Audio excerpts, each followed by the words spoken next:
You embarrassing the family. I knew something was off the moment I walked into my auntie's house. It was a Sunday, family dinner. Old tradition.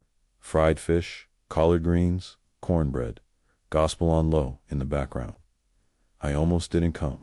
I hadn't been to church in over a year, and folks had started noticing, but I figured I could show face, play it cool. Keep the peace, but peace don't live in people who feel threatened by change. I walked in, hugged my aunt, nodded at a couple cousins. Most folks smiled, but some gave me that look. The one church. Folks say for people who've gone astray. Then I saw her, my mama, standing in the kitchen stiff as a broomstick, eyes red like she'd been crying or trying not to. Before I could ask what was wrong, my older cousin Tasha, who thinks she's the second coming of Sister Act, stood up in the living room like she was testifying.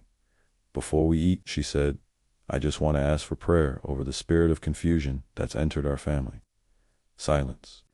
Then slow nods. She turned her eyes to me. Direct, there's folks dabbling in things they don't understand. Posting devil signs online, playing with spirits that don't come from God. My fork froze halfway to my mouth. I looked around. Nobody said a word. Just the clinking of silverware and the static of old gospel music behind her voice. Like a warning, she wasn't done. I don't care what they call it, ancestral healing, African roots, energy, if it ain't of the Lord. It's witchcraft, and we don't do witchcraft in this family. She stared right at me. You embarrassing the family.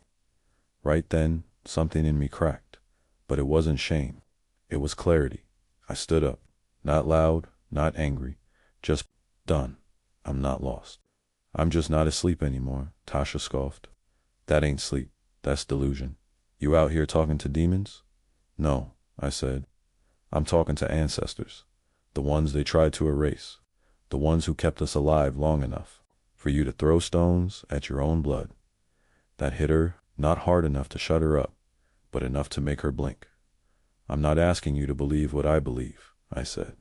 But don't call it evil just because it didn't come from a pulpit, and I left. Dinner stayed behind me. So did half the family. But I didn't feel alone. I felt fire. I felt truth. I felt like every Vevi, every dream, every whispered name had led to this exact moment. You want to know what faith really is? It's not singing in a pew full of people who agree with you. It's walking out of that room, alone and still singing anyway.